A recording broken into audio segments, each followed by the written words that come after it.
Hiya. They say the universe is full of mysteries, but none as mysterious or as smelly as Useless Wife's laundry line. It all began after a particularly bitter day in the Red Lion Wetherspoons. I was drowning my sorrows in Doombar, still lamenting the loss of the large mixed grill which Wetherspoons had heinously removed from the menu on 14th of April 2025. The world hasn't been the same since. Steak, gammon, sausage, gone, like dust in the wind. I was in mourning.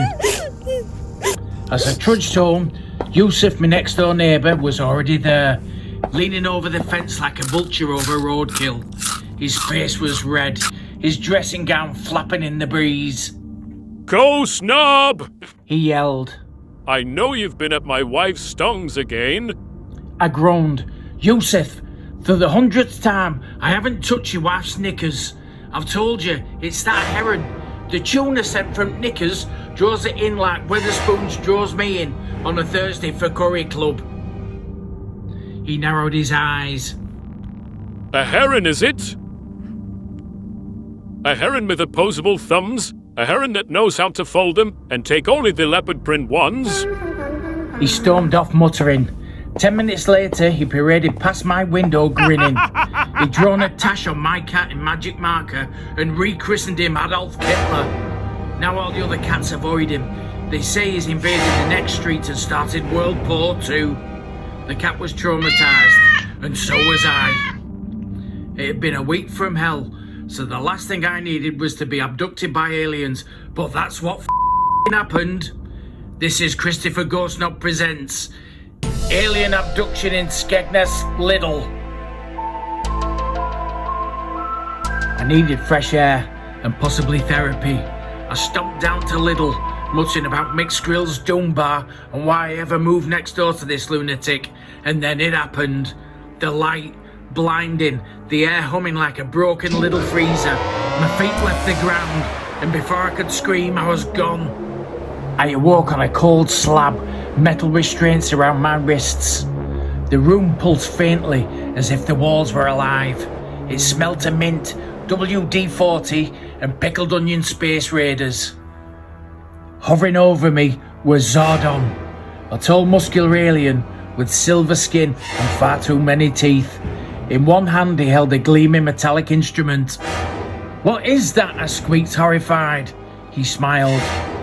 It is a toothbrush, Earthling. Don't panic. He unzipped his shimmering trousers. This, however, is what I'll be probing you with. My eyes bulged like Vin Diesel in skinny jeans. I attempted polite small talk. Where are you from?" I asked. We are from Planet Yanob. He replied proudly. "Planet Yanob? I've never heard of it. Where is Yanob?" Right near Uranus. "Oh, I bet it is cheeky." Zardon was grinning like a man who'd been waiting his entire career to deliver that punchline. But before I could think of a comeback, the door slid open. In floated Pizzvlaps, a Femalian vision draped in space lingerie that glittered like Aldi tinfoil under a disco light. Her eyes glowed pink, her hips swayed with zero-G grace. Zardon, She scolded. you're keeping him all to yourself again? He shrugged. He smells like Doombar and ginsters. I couldn't help it. She turned to me, purring. Don't worry, Earthman. We share everything on your knob. What followed defies physics, logic, and several local bylaws. We floated, we twirled, we entwined like human spaghetti. Someone switched on mood lighting. A cosmic saxophone started playing from nowhere. And at one point, Zardon performed something called the Yanobian double helix. I didn't know whether to blush or to ask for a diagram. It all blurred into moans, giggles, and the distant hum of the anti-gravity lube pump. The ship's AI started blurring. "Warning, fluids detected. In Sector 7. Pizzvlaps giggled. Zardon whispered sweet nothings in binary. I clung to a grab rail, muttering a prayer to Lidl's bakery section. By the time we collapsed on the hoverbed, I felt like I'd been through a spin cycle on extra saucy. Pizzvlaps rolled over and said, Ooh, I come in peace. "You don't, I've just heard you." Hours later, I woke up dumped in a bush behind the little car park in Skegness. My trousers were on backwards and a little freezer bag on my head, and a glowing thong clutched in my hand. It smelt faintly of space tuna and possibility. Yusuf spotted me as I trudged home. Been bird watching again? He sneered.